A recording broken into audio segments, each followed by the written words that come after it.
Olá, sejam muito bem-vindos. Mais uma oportunidade para a gente poder ter aqui uma conversa franca, ter uma conversa de fato interessante, no mínimo interessante, para que a gente possa compreender a situação política no país e no mundo. Eu sou Marden Fraga, sou colunista do canal Mídia Livre e hoje a gente vai ter a oportunidade de conversar com um camarada de luta, Alto Filho, professor.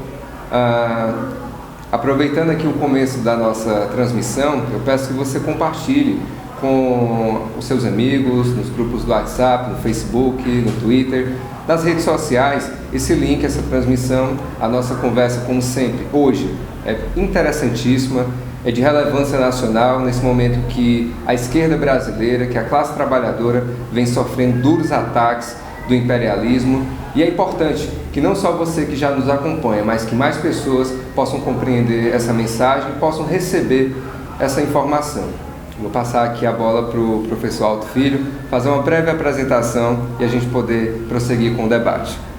Bom, eu quero saudar a todos e a todas, dizer que é uma grande satisfação compartilhar com vocês uma reflexão a respeito da situação nacional, olhando sempre da perspectiva dos trabalhadores, do proletariado brasileiro, e dizer que eu me pronuncio, eu participo,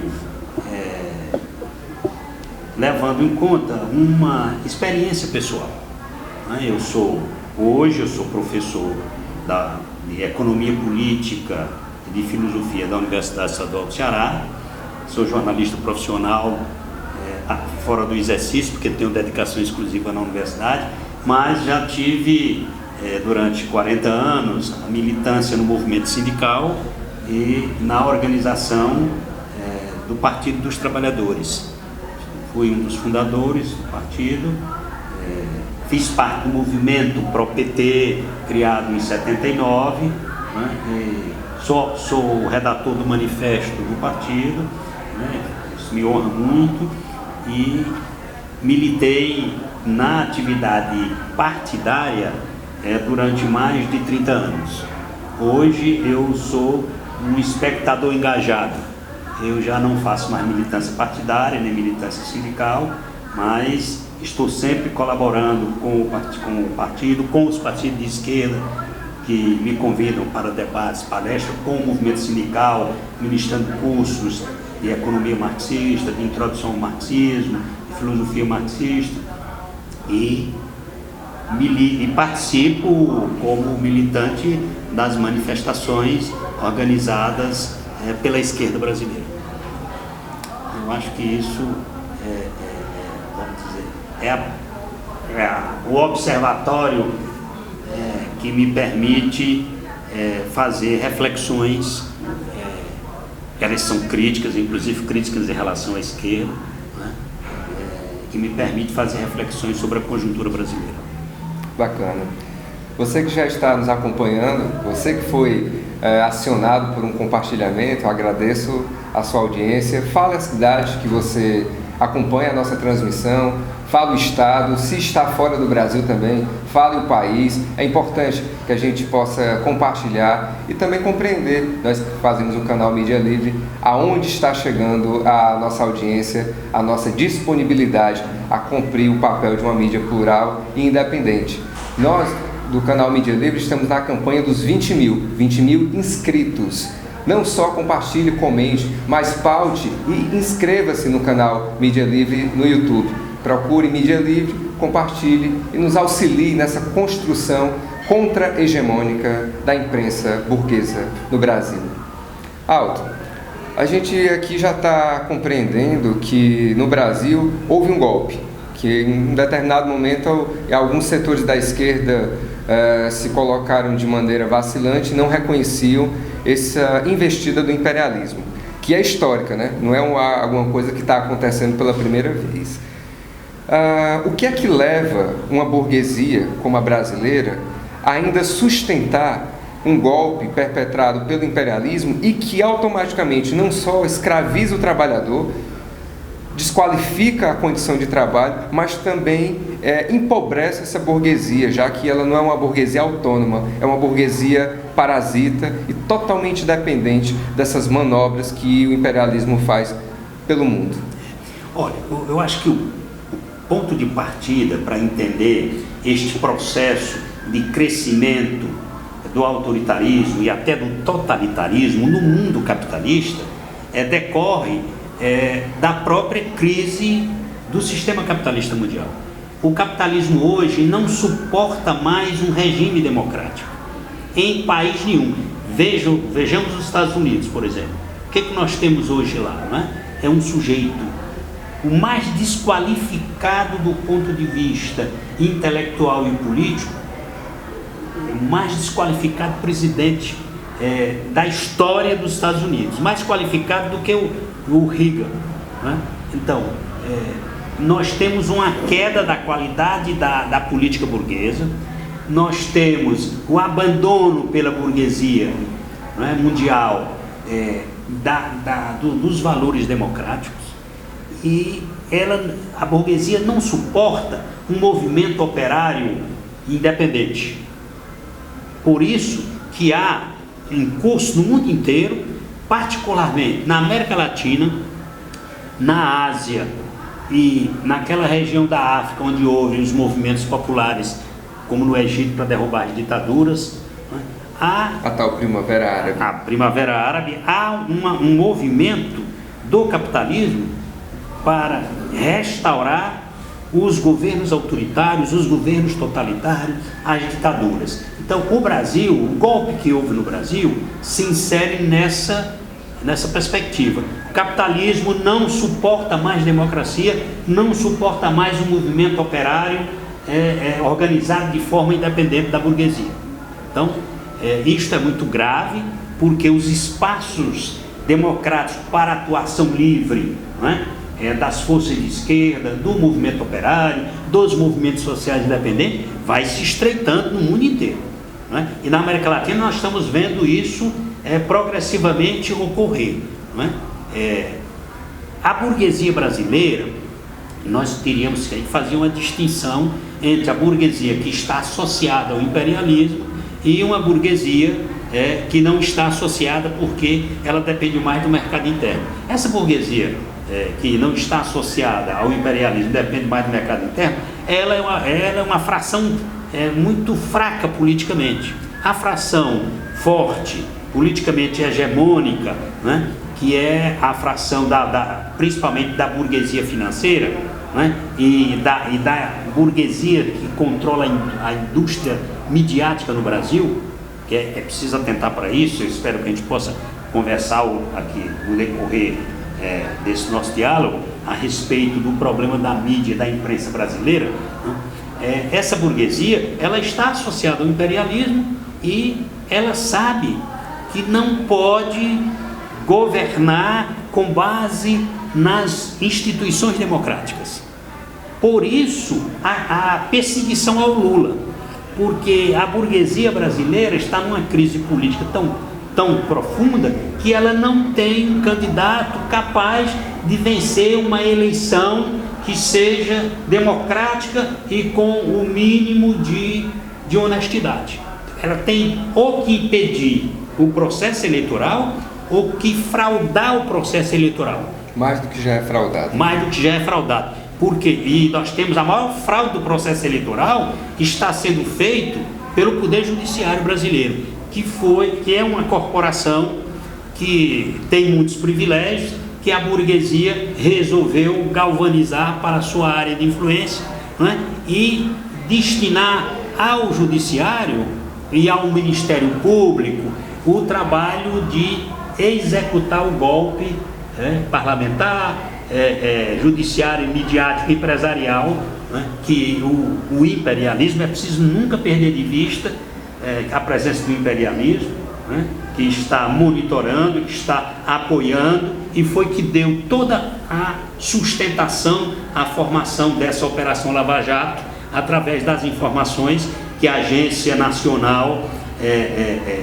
americana recolheu através da escuta clandestina de telefones, do sistema de informática, né? Do governo brasileiro, das empresas brasileiras e até da presidente Dilma, né?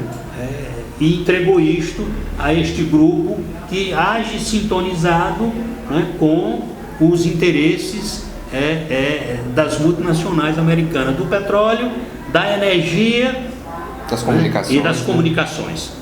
A gente tem que lembrar que a Operação Satyagraha, que foi a operação que ovacionou a figura do Protógenes, né, que chegou a ser deputado federal, era nada mais nada menos do que uma farsa, era uma disputa de direitistas pela tomada de poder, não tem nada a ver com a luta contra a corrupção, tampouco como essa Operação Lava Jato coloca.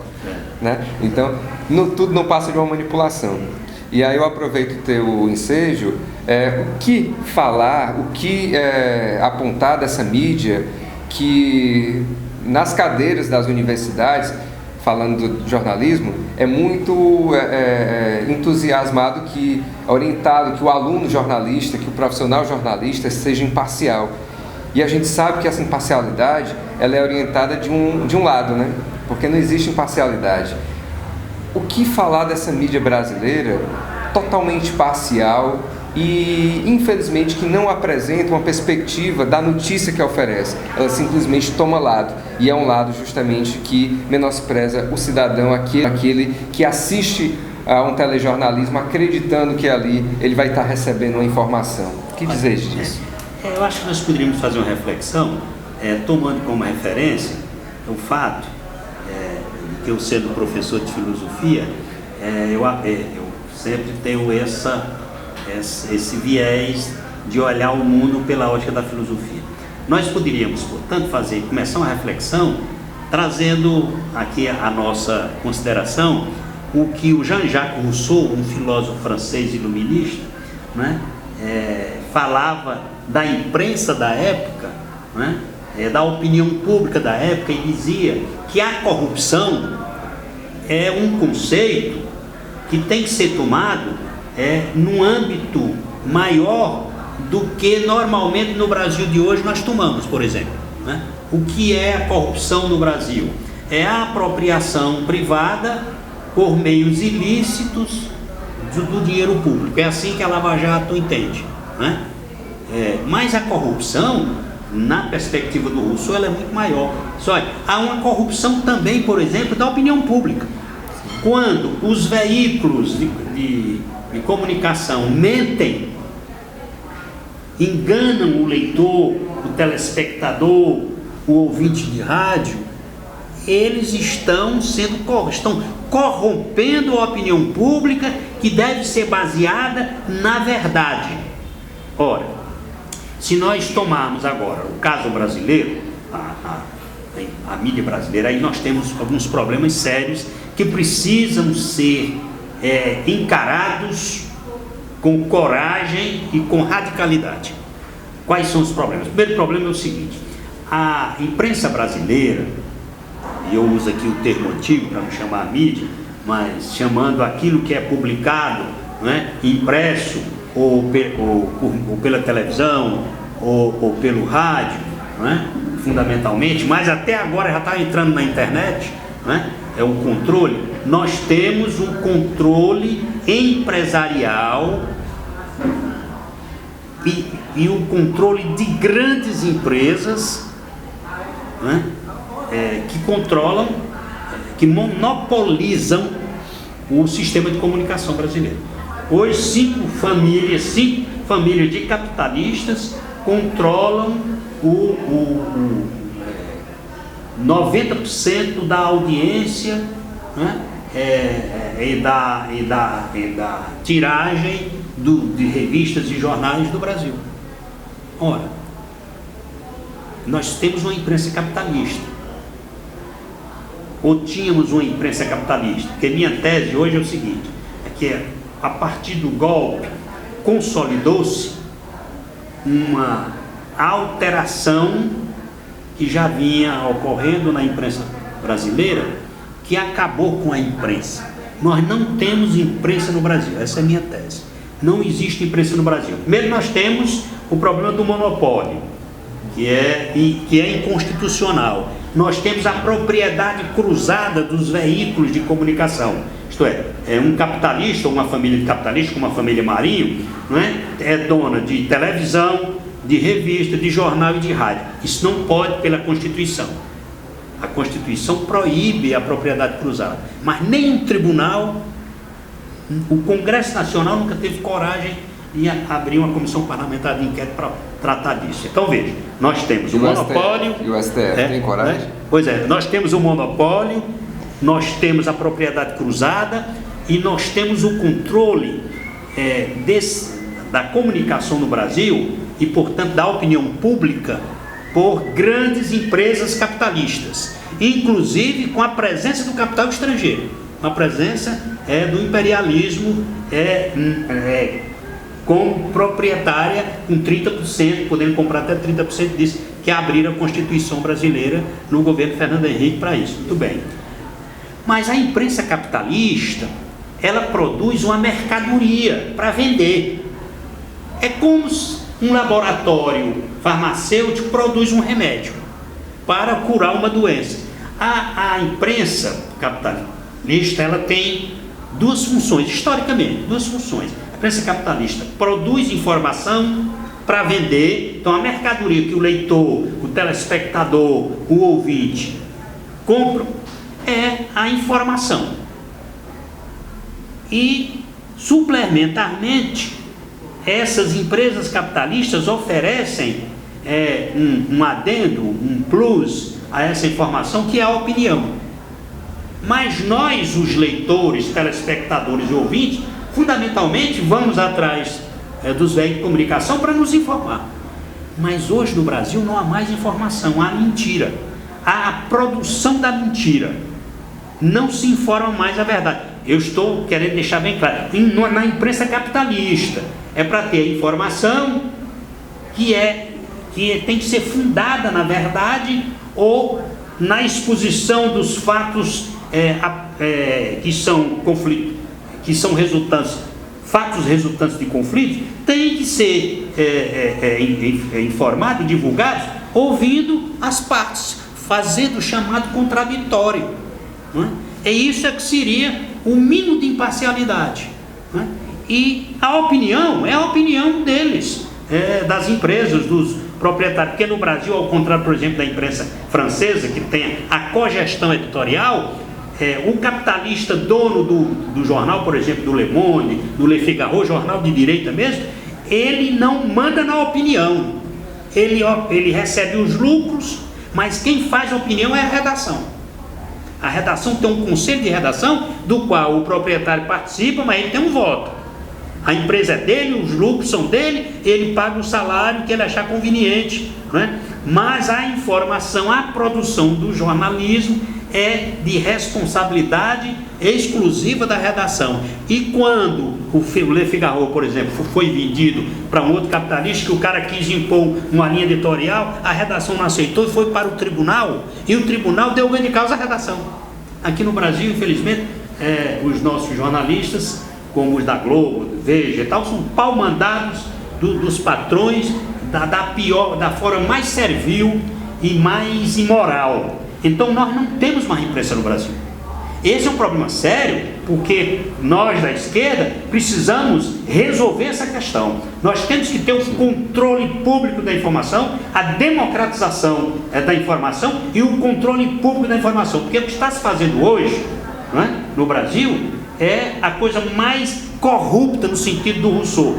Como se mente demais, se está corrompendo a opinião pública. Então esta é a minha visão, e nós não podemos cair naquela discussão hoje hipócrita de dizer, não, temos que ver a liberdade de impressão. Olha esse negócio de controle social da mídia e tal, isso é perigoso, porque o Estado não é o Estado fazer o controle, não é?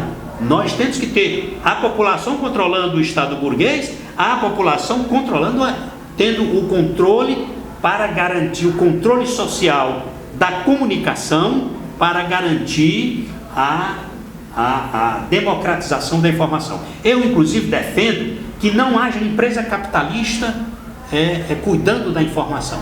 Nós temos que entregar isso às entidades culturais, aos sindicatos, à fundação, à cooperativa, e acabar com a empresa capitalista no ramo da comunicação, inclusive da televisão. Eu acho que a esquerda tem que ter ousadia de avançar nessa direção, certo? Eu comungo da tua Obrigado. crítica, e eu sou militante de um jornal operário, de um jornal impresso, vai completar 40 anos em breve, que é o jornal Causa Operária, e eu costumo sempre falar que não há uma crise da venda do impresso, como é colocado, mas é isso, há uma crise da informação que não existe. Então as pessoas não se sentem convidadas a fazer o mínimo de investimento, claro, a adquirir uma peça jornalística. Não, hoje no Brasil se compra mais livros do que há 20, 30 anos. Hoje no Brasil se lê mais livros do que se lia há 20, 30 anos. Por quê? Que não caiu a queda da leitura de livros, se o problema fosse de leitura. Problema de qualidade. Eu não compro mais jornal, revista, porque não prestam. Com exceção da Carta Capital, os jornais que eu leio são jornais de esquerda.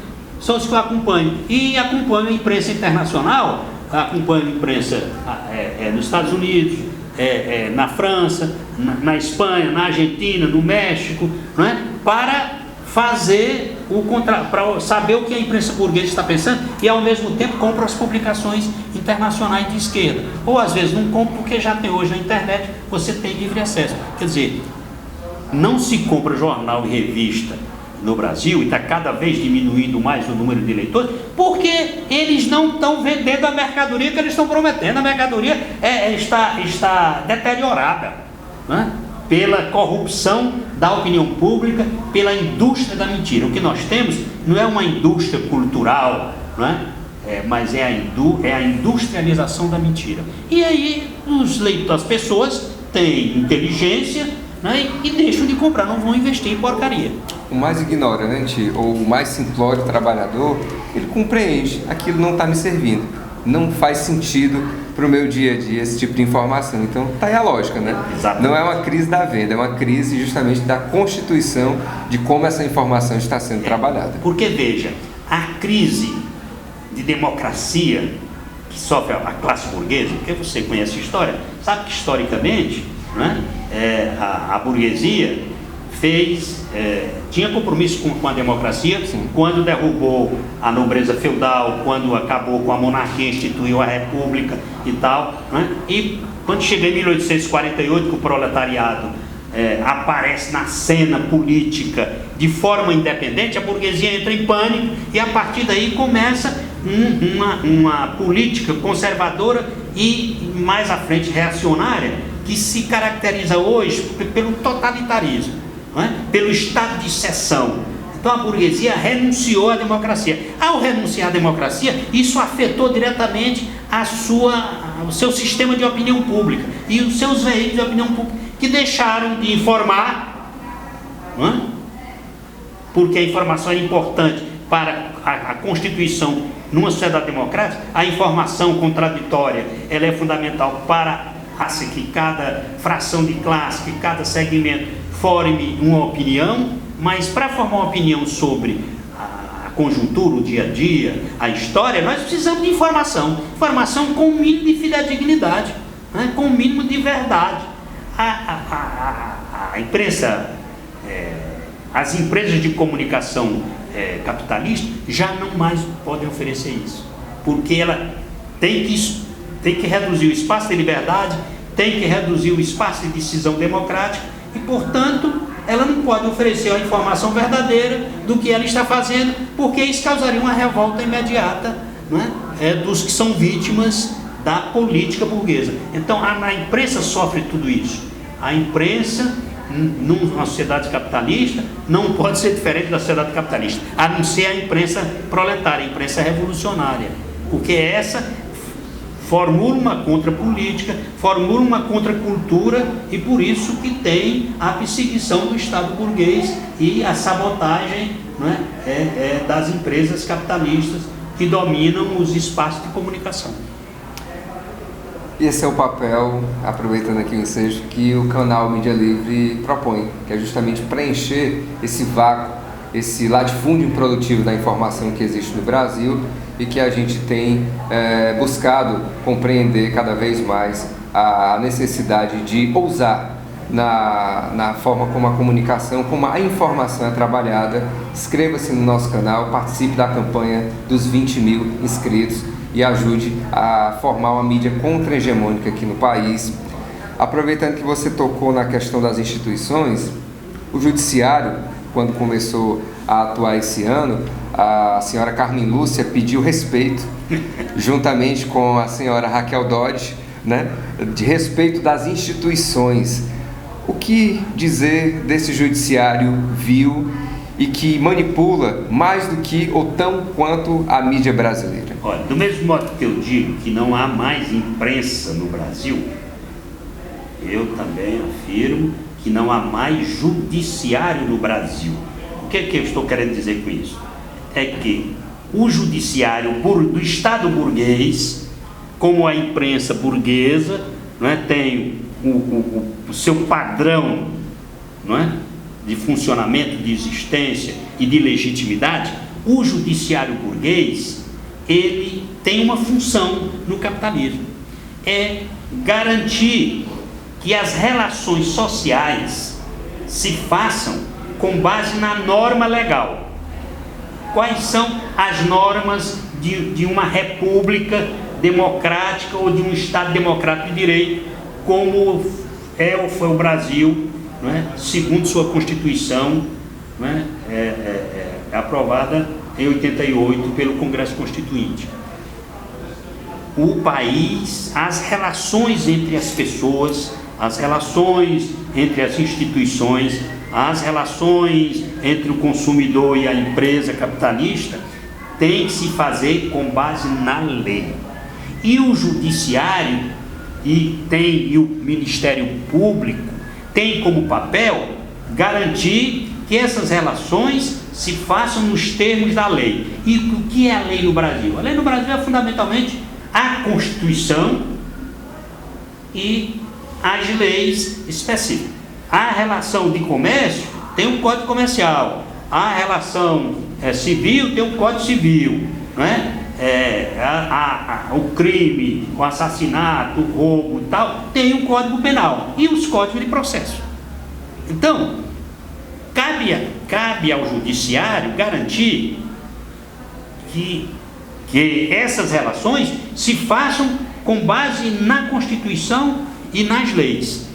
E doa a quem doer. É isso que garante a legitimidade ao sistema capitalista. Mas, como eu disse, o capitalismo está em crise.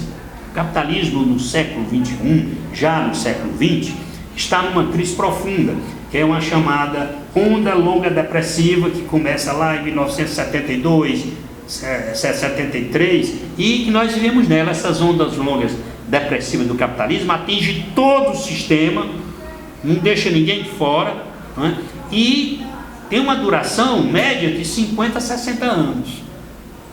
Nós não conseguimos sair dela ainda, porque o proletariado ainda não fez revolução em países capitalistas avançados. Se houver uma revolução socialista nos Estados Unidos, no Brasil, na Alemanha, no Japão e tal, aí vai mudar essa correlação de força. E nós poderemos sair desse ciclo, dessa onda longa depressiva. Vivemos nela. Por causa dessa longa onda depressiva, cai a taxa média de lucro. Os capitalistas precisam reconstituir. Para reconstituir, eles têm que explorar mais os trabalhadores. Tem que passar da mais-valia relativa a uma mais-valia absoluta. Para fazer isso, ele tem que quebrar a força do movimento operário organizado em sindicatos combativos e em partidos políticos anticapitalistas. E tem que afogar o parlamento, para que o parlamento não seja representativo da sociedade de classe e da luta de classe que existe nela, não é? Tem que ter um parlamento dócil. No Brasil, o parlamento que interessa a burguesia é o parlamento BBB, parlamento do boi, bala e bíblia, que são parlamentares corruptos, a serviço do que há de mais conservador e reacionário no Brasil, e que vende o voto, não é? Ora, o judiciário que era no capitalismo, quando no seu funcionamento normal tem que ser cumprir as leis e o Ministério Público fiscalizar a aplicação das leis, virou hoje um partido político também. E no caso do Brasil, como a burguesia está com uma crise política, ela não tem candidatos para ganhar uma eleição disputando conosco, com a esquerda, ela perde a eleição presidencial, por exemplo, no caso se o Lula fosse candidato. Então, eles deram o golpe para não permitir, né, para tirar o PT do poder, né, para afastar e achava que afastando a Dilma, o PT estava derrotado, a esquerda estava derrotada. E o povo reagiu de modo diferente do que eles queriam, do que a Globo queria, a Veja, o Estadão, a Folha, etc. Né? E então eles disseram, olha, rapaz, então temos que ir além, vamos ter que criminalizar o Lula, impedir que o Lula seja candidato. Porque hoje o governo Temer está rejeitado por 90% da população. Os candidatos dos partidos de direita, PSDB, DEM, etc., são rejeitados por 90% da população. Sair na rua, né? Não é? Então, ele não tem como resolver esse problema. E eles tomaram essa medida, vamos ter que afastar o Lula. Mas como eles não quiseram entregar os militares estão se recusando também, né? Porque entraram numa roubada e não querem entrar de novo para ser instrumento a serviço do imperialismo e do capital, eles disseram, não, vocês que se resolvam aí. Então eles entregaram ao judiciário. Então não há mais judiciário no Brasil, porque a nossa legislação, ela é uma Constituição democrática, no sentido burguês da expressão, e a nossa legislação penal, ela é uma legislação garantista, isto é, garante os direitos da pessoa. O sujeito é inocente até que o tribunal o condene em última instância com provas, não com convicções, não é? Provas. E isso não aconteceu lá no chamado mensalão, que não tem prova nenhuma. Os que foram condenados, como Zé Disseu, não tinha uma prova. E a própria ministra Weber diz, eu não tenho prova, mas tenho convicção e a lei me permite que eu possa lhe condenar porque eu sou ministra. Pois é, o estado de exceção, né? E com Lula a mesma coisa. Olha, atropelou-se tudo que exigência jurídica garantista para condenar o Lula. Se condena o Lula fora da lei. Então, Ministério Público, que é fiscal da lei, hoje é instrumento servil aos interesses da burguesia, né, e do totalitarismo. Judiciário, eu não estou nem falando em justiça, porque justiça é outra coisa. O judiciário virou um partido político a serviço da direita, e o propósito é o seguinte: nós temos que afastar o Lula.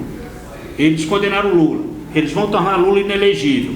Podem até não prender o Lula se eles chegarem à conclusão de que o Lula preso será mais prejudicial para eles do que o Lula solto. E na lógica burguesa, inviabilizado na eleição. Ele já está inviabilizado, porque o Fux, recentemente, não é? Ele já, quando tomou posse, ele já faz a declaração, inclusive desrespeitando o artigo 36 da lei da magistratura. Ele diz, Lula não pode ser candidato porque ele está condenado. O Gilmar Mendes, ministro supremo, também disse a mesma coisa. Juiz não pode fazer pronunciamento em meios de comunicação sobre processos em andamento. Seja o processo que ele esteja julgando, sejam processos que estão sendo julgados por outro juiz. Artigo 36 da lei da magistratura brasileira. Os juízes hoje estão tudo no Facebook, no Twitter, fazendo declaração pública e procurando a mídia burguesa para fazer declaração. Isto era para estar. Todos eles deveriam ser punidos. É um show. Não é? Olha, esse Moro deveria estar na cadeia. Gilmar deveria ter sido afastado do Supremo se fosse um tribunal que cumprisse as normas constitucionais e a legislação específica da magistratura. O Conselho Nacional, né, de Justiça é o Conselho Nacional da Injustiça, porque permite tudo que os juízes, promotores e policiais façam. Né? Tornou-se um cabide de emprego, então. Não diria cabide de emprego, porque eles cumprem uma função política muito clara, que é criminalizar a esquerda e impedir que a esquerda possa disputar uma eleição democraticamente, levando seu programa para que o povo brasileiro escolha se quer votar na esquerda, ou se quer votar na direita, ou se quer votar num centro que não existe, né? Mas que o povo escolha. Quem tem na democracia não é isso? O poder emana do povo, está lá no parágrafo 1 do artigo 1º da beira. O poder emana do povo, será exercido diretamente ou por representantes eleitos. Então o povo é que é a fonte e a legitimação do poder. E o povo é quem escolhe, deixa o povo escolher. Se o povo não quiser nos escolher, nós não submetemos a decisão do povo. Agora eles não. Eles são minoria na população, minoria no eleitorado, não é? Estão se apropriando do recurso público de forma absolutamente criminosa, e o povo não pode fazer a escolha, porque a escolha que o povo já fez, segundo as pesquisas publicadas por esses organismos da própria burguesia, o Lula ganha de todo mundo. Não é? E no primeiro turno. Então, não há, fechando a resposta à tua questão, não existe mais judiciário no Brasil. Portanto, nós não devemos cumprir as decisões judiciais que são absolutamente ilegais e inconstitucionais. Nós temos que caminhar para a desobediência civil, porque não existe mais judiciário no Brasil. Recado dado à senhora excelentíssima Carmen Lúcia, à senhora digníssima Raquel Dodge. Compreendam mais a função de vocês, não sejam parciais e irresponsáveis na prática judiciária. Aproveitando que a gente está, se você tocou do parlamento, qual é a moral desse parlamento diante dessa confusão política que o próprio parlamento propôs, ainda sob a presidência do Eduardo Cunha? Qual é a moral desse parlamento em querer propor a mudança do política no Brasil e sair do presidencialismo para o tal parlamentarismo? Do mesmo modo que eu digo que não há imprensa no Brasil, que não há poder judiciário no Brasil, que não há Ministério Público no Brasil, e que, portanto, nós precisamos tomar providência sobre o Ministério Público e Poder Judiciário, que eu não encaminhei aqui uma resposta de o que nós devemos fazer com o Judiciário e o Ministério Público. Já eu quero propor que a gente volte a isso, mas eu digo também que não há parlamento no Brasil. Por quê? Porque o parlamento, numa sociedade burguesa, não é? Burguesa capitalista, o parlamento é a caixa de ressonância da contradição que existe na sociedade. A sociedade capitalista é uma sociedade dividida em classes sociais antagônicas. Então, se há democracia, se há eleições livres, então este parlamento vai representar essa contradição, essa divisão que existe na sociedade. O parlamento que nós temos aí, como foi afetado pelo dinheiro, pela corrupção, não é? Pelo financiamento privado de campanhas, o povo não foi livre, não foi devidamente informado e não foi livre para fazer a escolha dos candidatos com base nas suas convicções, mas houve um parlamento que já na eleição já foi um parlamento corrompido, porque o poder do dinheiro prevaleceu sobre o poder da convicção pessoal e da livre escolha dos candidatos. Então nós temos um parlamento constituído majoritariamente por gente que recebeu dinheiro dos capitalistas para comprar votos e se eleger.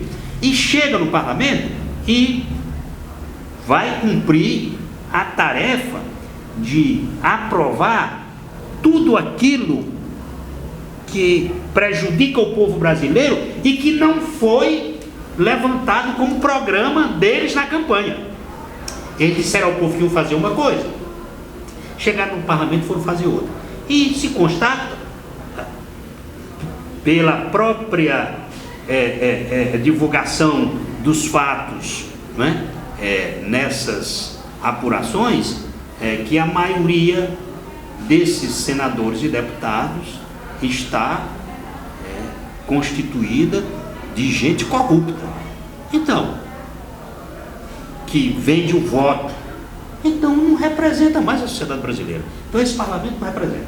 E um dos erros nossos da esquerda, e um dos erros do Lula, quando fez essas caminhadas, foi alertar o povo brasileiro, chamar o povo brasileiro para a eleição deste ano 2018, para eleger um presidente que derrube os golpistas, mas não levantou em nenhum momento, e os restantes dos militantes, dos parlamentares da esquerda também não levantaram a necessidade de fazer uma radical transformação do Congresso Nacional, limpar este Congresso dessa quadrilha de gatunos e eleger deputados e senadores que sejam autênticos representantes do povo.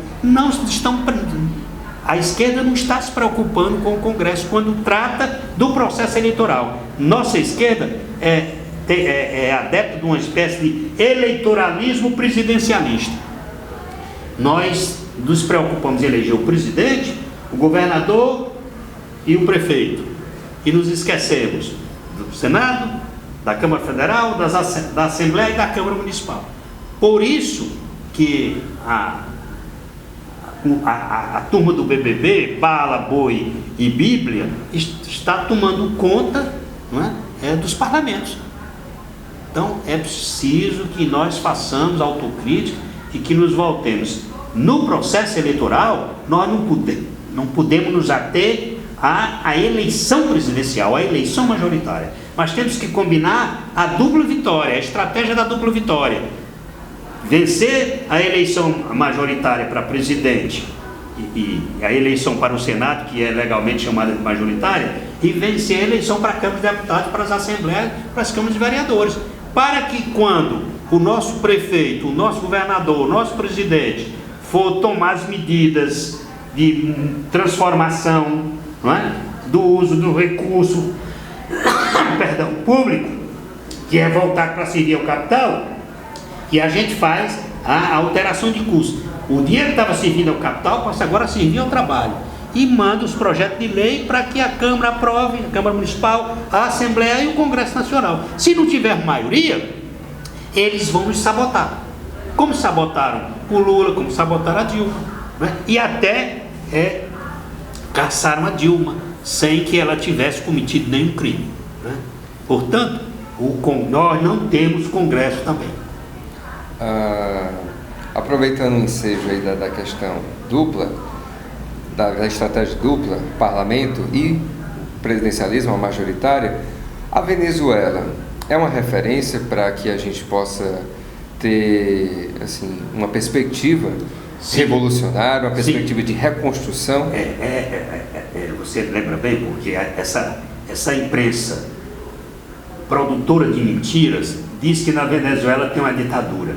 Olha, isto quero dizer para vocês que não acompanham mais detidamente a política internacional, o país que tem uma estrutura política mais democrática do mundo hoje é a Venezuela. Pra vocês terem uma ideia, a Constituição Bolivariana da Venezuela diz no seu artigo 72 que o cidadão eleitor pode botar para fora o presidente da República, pode botar para fora os senadores, pode botar para fora os deputados, os governadores, que nós chamamos aqui de governadores, os que chamam aqui de prefeito, os deputados, os vereadores, e uma parte do judiciário que é eleita, inclusive da Suprema Corte, eleita pelo povo. O Chaves, né, ele foi submetido a 3 referendos, tem lá o chamado referendo confirmatório do mandato. Depois de um ano de exercício do mandato, se o presidente não estiver cumprindo o que ele prometeu na eleição, o eleitorado pode, 25% do eleitorado pode pedir um referendo confirmatório do mandato. Aí se faz uma nova eleição para saber se aquele presidente deve ser mantido ou ele deve ser afastado e deve ser nomeado outro. Pois bem, o Chaves foi submetido a 3 referendos, ganhou os 3. com mais de 60% dos votos. Quer dizer, é o único país da América Latina, não corrijo, é o primeiro país da América Latina, seguido da Bolívia, não é? Que também tem na sua Constituição esse mecanismo do referendo confirmatório do mandato, que tem isso. O Brasil não tem, os Estados Unidos não tem, a Suíça não tem, a Suécia não tem, país nenhum do mundo tem, só a Venezuela. E lá na Venezuela, não é, o Chávez teve peito de chamar o povo para organizar as missões, não é, aqui que nós chamaríamos os conceitos populares, não é, para interferir na vida pública. E mesmo com toda a sabotagem do imperialismo, não é, lá dentro, não é, apoiando esses grupos de direita e pagando atiradores profissionais para matar as pessoas nas manifestações, não é? Numa dessas manifestações, eles mataram 80 pessoas para responsabilizar o governo. Sessões eleitorais sendo explodidas, clima de guerra. Então veja, e o país estando numa crise econômica muito grande, porque a Venezuela, o Chávez herdou um país desgraçado, que só tinha o petróleo, mas não tinha agricultura, não tinha indústria, não tinha nada, portanto era um país que comprava tudo do exterior. E como o preço do petróleo caiu, os Estados Unidos sabota na compra, inclusive estão ameaçando agora deixar de comprar o petróleo venezuelano, né?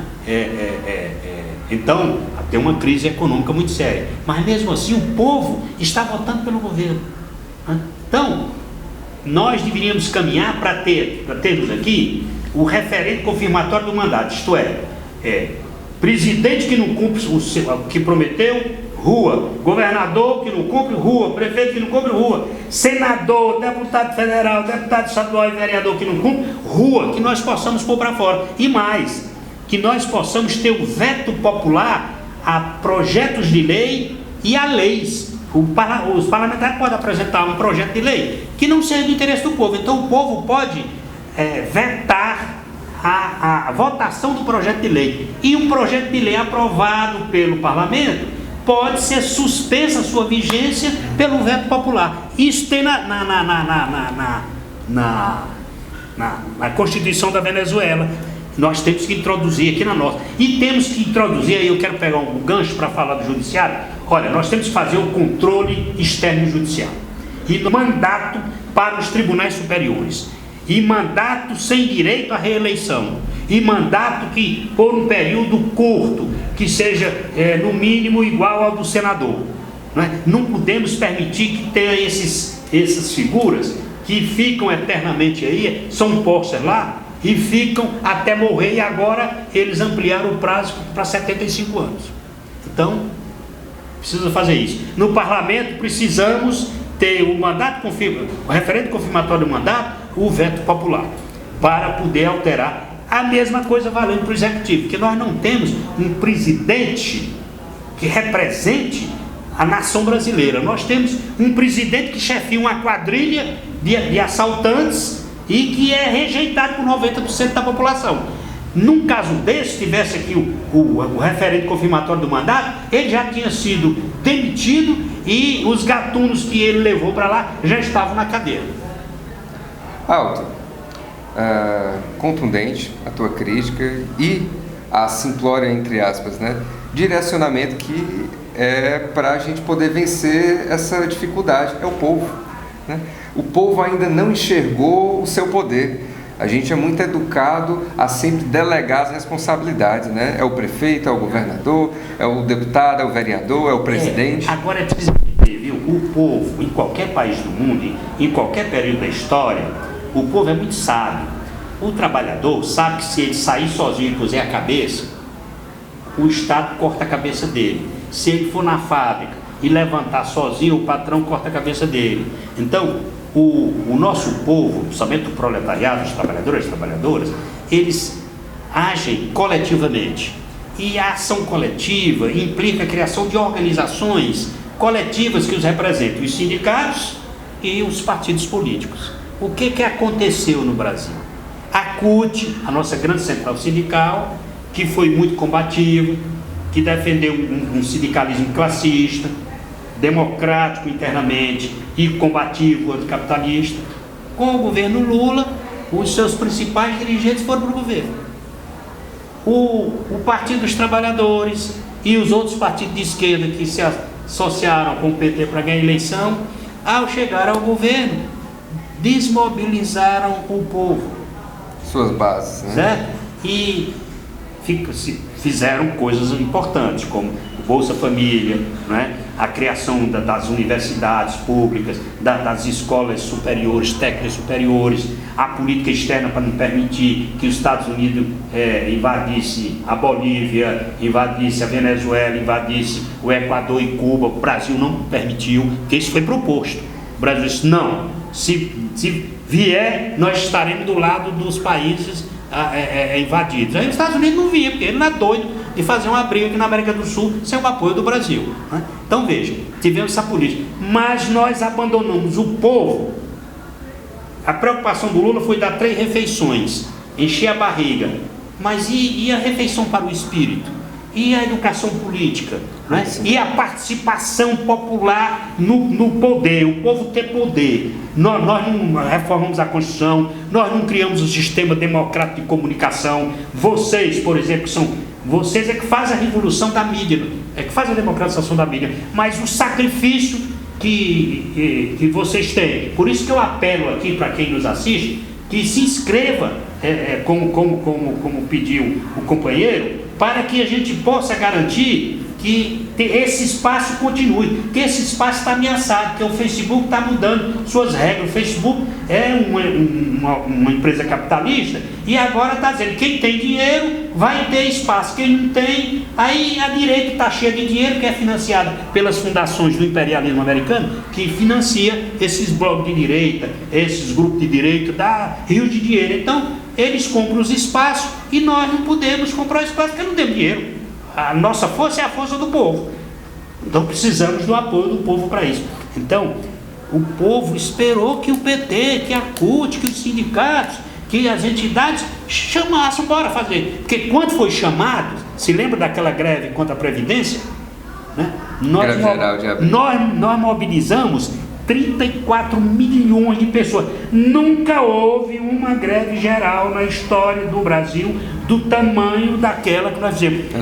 E a coisa foi tão espetacular que nas pequenas cidades do Brasil houve manifestações em que a CUT não estava organizado lá, que o PT não era organizado, que o PCO, o PSI, o TU, né? Nenhum partido de esquerda era organizado lá. O povo fez. Por quê? Porque teve um chamamento, eles nosso pessoal está dizendo que ele vai para a rua. Foi para a rua. Aí o que fez o PT e a CUT? Puxou, arrefeceu, ficou com medo do povo na rua. Agora o Lula está precisando do povo na rua para ele não ser preso, para a gente derrubar a condenação. Aí, doutor, só nesse momento, aí eu faço a crítica. O principal não é o Lula, o principal é o povo. É o interesse do povo, é o direito do povo. É isso que os sindicatos, que a CUT, que o PT, que todos os partidos de esquerda, que nós temos que fazer. Lula, a defesa do Lula, a defesa de outros que estão sendo julgados de forma atrabiliária, ilegal, inconstitucional, nós vamos combater porque nós defendemos a democracia, né? E no caso do companheiro Lula, que tem realmente um reconhecimento do nosso povo, nós vamos lutar por ele. Mas não é só esta a luta. A luta política não é só essa. A luta política é para que o povo brasileiro tenha realmente poder. Não é ter aquela sensação de que ele tem poder. Sensação não. Tem que ter o poder real, concreto, né? E o poder cada vez maior para controlar todos os políticos, inclusive os políticos de esquerda. Sim.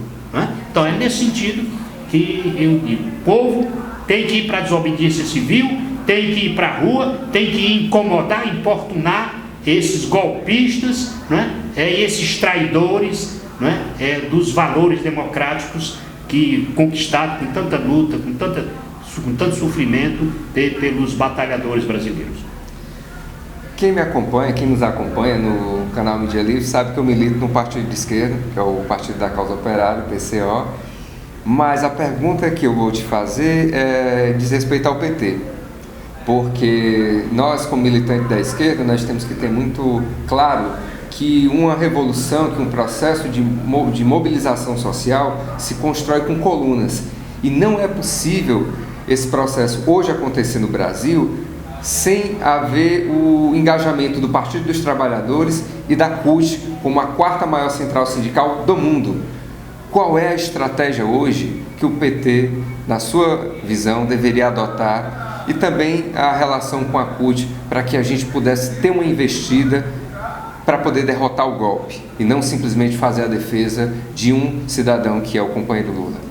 A primeira coisa é o seguinte: a primeira coisa que nós temos que fazer ao PT, e que vale para a CUT, né, é que o PT, como os outros partidos de esquerda com certa expressão eleitoral, só se preocupa com a eleição e eleger os candidatos. E no caso do PT, é eleger o presidente da República.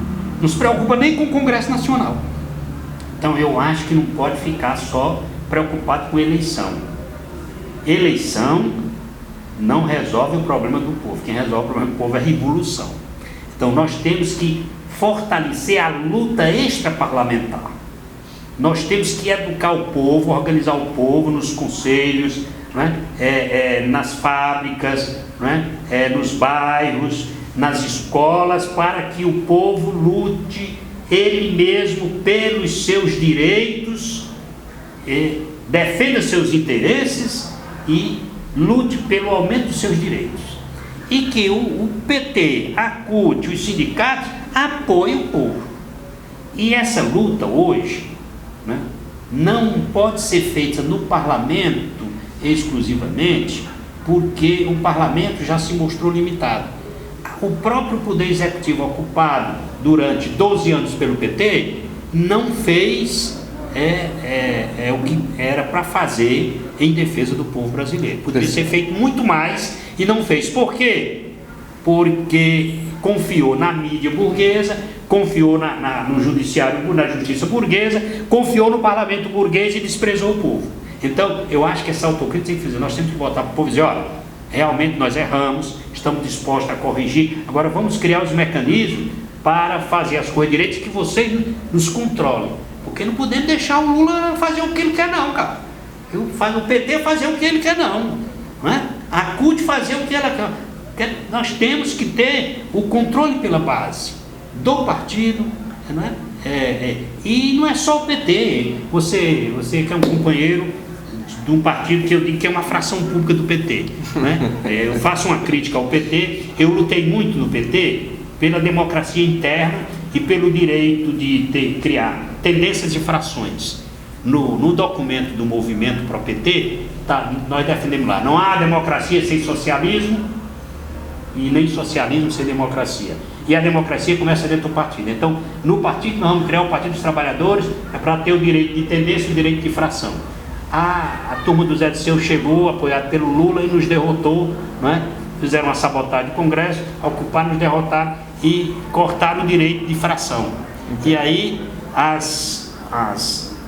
aqueles grupos que estavam nos ajudando a fazer o PT, Convergência Socialista, etc., etc., foram expulsos do PT. E tiveram que se formar PSTU, PSOL. Eu digo que essas são frações públicas do PT. Estou gostando muito do Pimenta, que está fazendo o papel que deve fazer uma fração pública de um partido operário democrático. Isto é lutar para que o programa, para que as lutas caminhem numa direção da radicalização das políticas que nós devemos implementar e fortalecer o poder do povo nessa luta, né? Eu espero que o PSTU e o PSOL cumpram o papel de fração pública. O PSTU andou pisando na bola com o impeachment da Dilma, que chegou a rachar. Por quê? Porque não se comportou como fração pública. Nós temos que organizar essa força política para levar o PT mais para a esquerda, sabe? Para ir além do que o Lula fez, não é? E para ficar na dependência do Lula. Para isso nós temos que criar estruturas democráticas dentro do partido, mas fora do partido, na sociedade civil, de tal modo que se fortaleça a sociedade civil e que se volte à militância e pôr o povo na rua para fazer a desobediência civil. Aldo, a gente caminha aqui para o encerramento dessa conversa. A gente com certeza terá outros momentos. Eu gostaria que tu fizesse considerações finais mas numa perspectiva marxista-leninista, né? A gente acabou de sair de um ano centenário da Revolução Russa, que infelizmente não foi devidamente divulgada e trabalhada pela esquerda aqui no país. E você falou de democracia, do líder que está sujeito às decisões e aos anseios do povo. O que falar da Revolução, que foi a maior revolução proletária do mundo, que completou 100 anos, e o que falar de Lenin, o grande líder dessa revolução? Suas considerações finais. Eu diria o seguinte: os revolucionários brasileiros que têm compromisso com a revolução dos trabalhadores, com a revolução socialista no Brasil, têm uma escola para aprender os acertos e os erros de um movimento revolucionário. Esta grande escola, a maior escola de revolução que nós temos ainda hoje, é a Revolução Russa de outubro de 1917. Nós precisamos voltar às experiências exitosas e aos erros e fracassos da Revolução Russa, para não repeti-los aqui.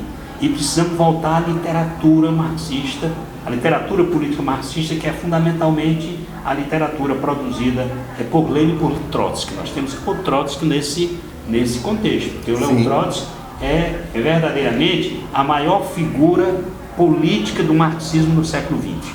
E, por exemplo, nós temos uma ameaça de fascismo no Brasil.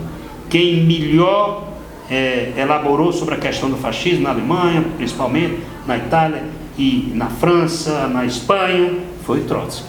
Ainda mesmo que nós tenhamos passado décadas da experiência do nazismo na Alemanha, do fascismo na Itália, os melhores estudos, os mais esclarecedores são do Leon Trotsky. Se nós quisermos olhar o processo de desfiguração, de burocratização e de degeneração da Revolução ou dos governos de esquerda, a melhor literatura ainda é a literatura do Trotsky. Então, nós precisamos voltar a essa literatura, nós os militantes, porque eu costumo dizer o seguinte: não há comunista ignorante, há ignorante que pensa que é comunista. Todo mundo tem que estudar, e eu faço esse apelo principalmente aos jovens. Se vocês não querem ser manipulados, se vocês não querem cometer os erros que a minha geração cometeu, estudem o marxismo, estudem a experiência da Revolução Russa de outubro de 17, porque ela é a maior escola de política revolucionária que nós temos para o Brasil. Mas eu queria terminar falando outra coisa. Eu queria fazer o elogio de vocês, o trabalho do Daniel. Daniel é uma das figuras mais extraordinárias que nós temos no jornalismo de internet no Brasil. Sim. Porque ele é um cearense. Como você, eu sei que você também é cearense, mas ele é um cearense no sentido que um velho padre chamado Padre Arquimedes Bruno, antigamente tinha uns tribunos que saía pelo país quando não tinha televisão e saía falando. Então o Padre Arquimedes Bruno era impressionado com o cearense. Ele disse: o cearense é o tipo mais inteligente do mundo, porque tira 2 couros de um bode, né? O que é tirar couro de um animal? Eu sou do sertão, meu pai foi vaqueiro, né? Eu fui agricultor, comecei na agricultura aos 5 anos de idade, porque lá no pobre trabalha cedo, né? Depois vim para a cidade e tal, fui comerciário, bombeiro de gasolina, etc, etc. Mas no sertão, quando a gente vai tirar o couro do animal, você abre o animal assim, né? Aí você abre o bicho e escangalha, né? Mas o cearense tira o couro do bode abrindo pelo lado. Você abre por aqui, você tem o couro da frente e o couro de trás. Então, o Daniel é esse tirador de couro, porque esse cara conseguiu fazer um trabalho extraordinário, que é hoje o canal Mídia Livre. Vocês da Mídia Livre, né? Sem dinheiro, sem nada, né? E levando porrada de todo mundo, até do governo Dilma, até do PT, sim, que ele sempre defendeu a esquerda, né? Ele foi perseguido. Então eu acho o trabalho de vocês extraordinário. E eu há alguns anos, eu me afastei do jornalismo, porque você não pode exercer o jornalismo livre, porque não tem mais liberdade para exercer. Eu digo: não, vou dar minhas aulas para meus alunos, que eu ainda tenho liberdade de dar as aulas e de conversar e discutir com os alunos, e nós estudarmos juntos, né? e nos acrescentarmos, debatermos e tal. O jornalismo hoje não dá mais para ter uma opinião livre, independente, né? Então, vocês fazem isso. Então, eu quero... quando eu não dou entrevista, me afastei e tudo, mas quando o Daniel me ligou, eu digo, não, o Daniel não posso negar porque o companheiro tem cumprido uma missão. E quando eu falo Daniel, estou me referindo a você e aos demais companheiros e companheiras. Eu sei que são poucos, mas são extraordinariamente produtivos. Tiram 2 coros de um bode, né? Continua sendo o autêntico cearense. Daniel, meus parabéns a vocês e contem comigo. O que eu puder colaborar, né?